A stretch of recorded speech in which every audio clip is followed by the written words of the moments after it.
A big day in court Monday. Donna Adelson being sentenced to life in prison without parole. That's for the murder of her former son-in-law, Dan Markel. But really a big day in court with Donna Adelson speaking to the court for the first time with lots of emotions, and her husband, Harvey Adelson, sharing his thoughts as well. All right. Donna Adelson in court Monday and speaking for the first time. Thank you for letting me speak. As she's sentenced to life in prison without parole for the murder of her former son-in-law, Dan Markel. You are hereby sentenced to life imprisonment without the possibility of parole or release. But Donna maintaining her innocence. There are two crimes here. The first was Daddy being viciously murdered. The second one is taking my life, the life of an innocent woman. And condemning the state's arguments against her. Where is the evidence before July 18th, 2014 at 10:50 in the morning? Her husband, Harvey Adelson, supporting her by taking the stand as a character witness, also alleging her innocence. You are sending an innocent woman to prison. You have taken my wife, and you have taken my life as well. Harvey also criticizing the court system to stern warning by Judge Stephen Everett. A biased judge and jury were influenced by years of one-sided news pieces. Judge Everett has also sentenced Adelson to 30 years in the Florida Department of Corrections on counts 2 and 3. That's for solicitation and conspiracy. Defense attorneys Joshua Zalman and Jackie Fulford said they will be releasing an official statement, but offered this comment after the sentencing. Unfortunately, it was not unexpected. Donna Adelson did state that she'd be looking to appeal. That's so she can have a retrial outside of Tallahassee. Adelson, please rise.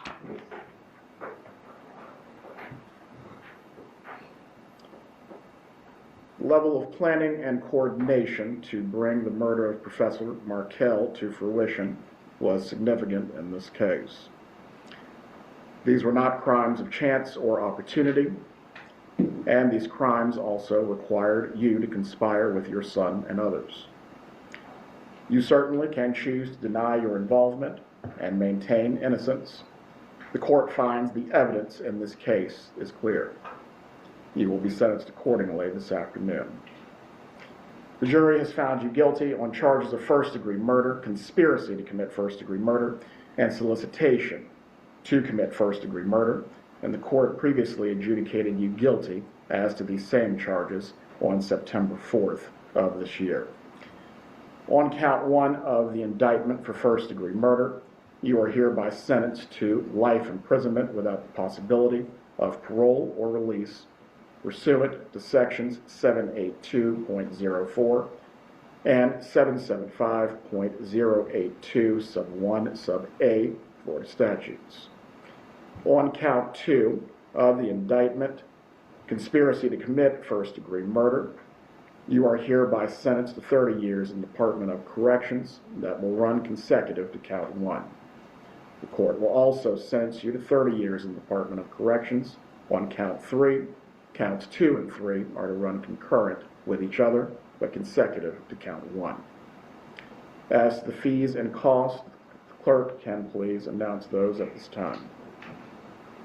$2,100 as a fine pursuant to section 775.083, $105 as the 5% surcharge required by section 938.04, $20 as a court cost pursuant to section 938.06, Crime Stopping Trust Fund, $3 as a court cost pursuant to section 938.01, subsection 1, Criminal Justice Trust Fund, $50 pursuant to section 938.03, Crimes Compensation Trust Fund, $225 pursuant to section 938.05, Local Government Criminal Justice Trust Fund, $2 as a court cost pursuant to section 938.15, County Criminal Justice Education, $50 as a court cost pursuant to section 775.083, subsection 2, County Crime Prevention, $65 as a court cost pursuant to section 939.185, County Additional Court Costs, and $3 as a court cost pursuant to section 938.19, Team Court Assessments. Is there any lawful objection by the defense to these assessments? There. They will be assessed at this time. The cost of prosecution, the court will reserve jurisdiction on to determine for 60 days. If a hearing needs to take place concerning this matter, that will take place at a future time. As the defense's request for the court to make a recommendation to the Department of Corrections to place Mrs. Adelson in a facility near Miami-Dade County, I have no problem making this recommendation. The Department of Corrections will have the final say because this is a... There are fates worse than death. Donna Adelson is learning this now. 75 years old, a cement room, 6 feet by 9 feet, a mirror made of polished metal that distorts her reflection. This is not a story about a crime. The crime is over. The victim has been gone for more than a decade. The trial concluded. The cameras moved on. This is a story about what happens after. Welcome to Case Within, where we uncover what happens when the spotlight fades and justice becomes something lived, not debated. Subscribe and turn on notifications. We follow truth to its uncomfortable end. The question we're asking today, what happens when a woman who was never supposed to be caught is?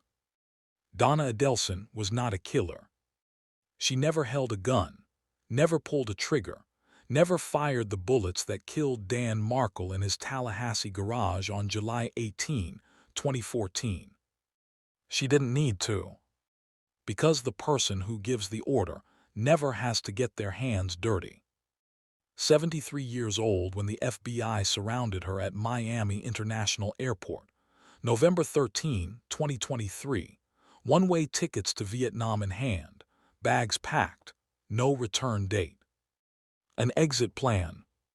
For nearly a decade she had lived freely, family dinners, holidays, nights in her own bed making her own choices. She thought distance and silence would protect her. They didn't. Her son Charlie already convicted, the middleman convicted, the hitman convicted, and now finally her. Arrested, charged with first-degree murder, conspiracy, and solicitation. The matriarch who solved problems quietly, who controlled outcomes through money and influence, was finally named. The one who decided that Dan Markel, a law professor, a father fighting for custody of his 2 sons, was a problem that needed to be eliminated. A conversation, money transferred, connections made. She orchestrated it all. And on that July afternoon in 2014, Dan Markel was shot twice in the head in his own garage, never knowing the fight had already been decided. By a woman who never got her hands dirty. Donna Adelson spent the next 9 years living as if consequences were for other people. Until they weren't. She would never go home again, never make another family decision, never control another outcome. Because control, the thing she had spent a lifetime perfecting, was over. If this is your first time here, hit like so we know you're with us. We don't take your attention lightly. The trial began in September 2025. Donna sat in a Tallahassee courtroom composed, hands folded. She looked like someone who believed she might still walk away. She didn't. Jailhouse informants testified that Donna had confessed openly, described orchestrating the murder as if it were a business transaction that had simply gone public. Another testified that Donna had tried to buy false testimony from behind bars, offered money, property, anything to create doubt. Even in confinement, she was trying to control the narrative. But control requires leverage, and surrounded by evidence, by testimony, by recorded calls, leverage was gone. September 12, 2025. Guilty, first-degree murder. Guilty, conspiracy. Guilty, solicitation. Donna sat motionless. No tears, just stillness. The court finds the evidence in this case is clear. You will be sentenced accordingly this afternoon. The jury has found you guilty on charges of first-degree murder, conspiracy to commit first-degree murder, and solicitation to commit first-degree murder, and the court previously adjudicated you guilty as to these same charges on September 4th of this year. On count 1 of the indictment for first-degree murder, You are hereby sentenced to life imprisonment without the possibility of parole or release pursuant to sections 782.04 and 775.082 sub 1 sub A Florida statutes. On count 2 of the indictment, conspiracy to commit first-degree murder, you are hereby sentenced to 30 years in Department of Corrections that will run consecutive to cost.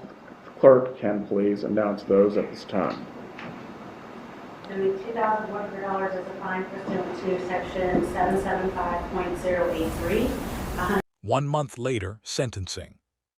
Dan Markel's colleagues spoke. His friends spoke. People who remembered him as a father who loved his sons, a scholar who believed in justice, a man whose future was stolen because he refused to let his children be taken. The judge spoke clearly: life in prison without the possibility of parole, followed by 30 years. No second chances, just time. Donna Adelson was transported immediately to Lowell Correctional Institution. Strip search, medical examination, photographs, a number assigned. She was no longer Donna Adelson, matriarch, mother, woman of means. She was inmate DC-XXXXX. Every decision of her existence was now made by someone else. A woman who orchestrated a murder to keep her grandchildren close was now permanently separated from them. A woman who silenced a man was now silenced herself. A woman who valued control above all else had become the most controlled person in Florida.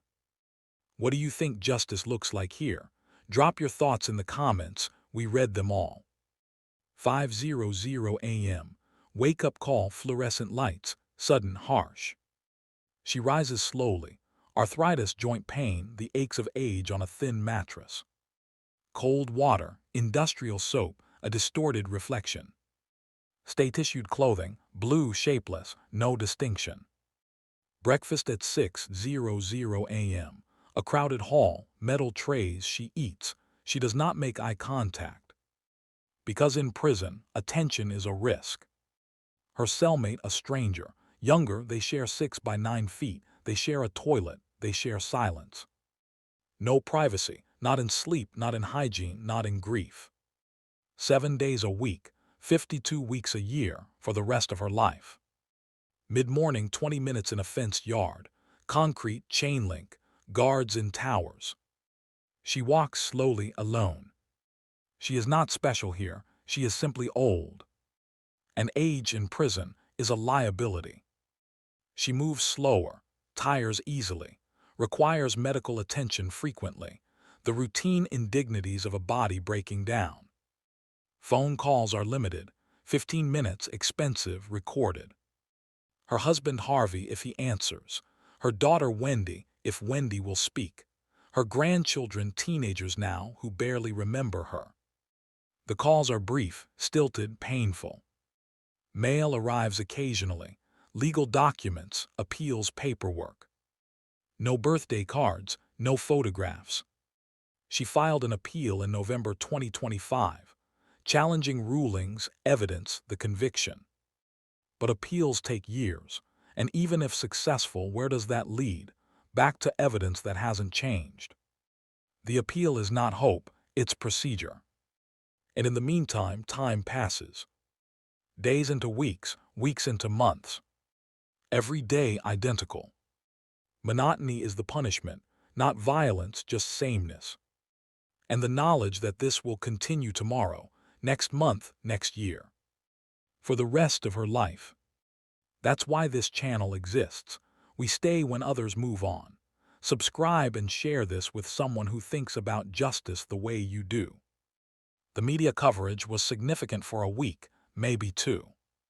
And then the attention moved on. Donna became a closed case, a story over.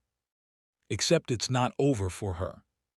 Inside Lowell, she is surrounded by women who don't know who she is, don't care. To them, she's just another inmate, older than most, serving life like dozens of others. She is not special. And for a woman who spent her life being special, who had money, status, control. This is its own kind of death. The invisibility, the irrelevance. There are no interviews, no book deals, no documentary crews. What's left is just time. And time in prison is not progress, it's repetition. She cannot earn her way out. She cannot buy her way out. She cannot manipulate her way out. For the first time in her life, Donna Adelson has no leverage. Reports suggest she has withdrawn, become isolated, suffers from depression. Her health is declining. The stress, the age, the environment. She will likely die here, in a cell, surrounded by strangers. And when she does, the obituary will be brief. A footnote. The woman who controlled so much now controls nothing, not even her legacy. Because her legacy is a man named Dan Markel, a father, a scholar, murdered because he loved his children too much to let them go. Hit the bell icon so you never miss when we bring light to the cases others forget. There are people who argue Donna Adelson should have received the death penalty.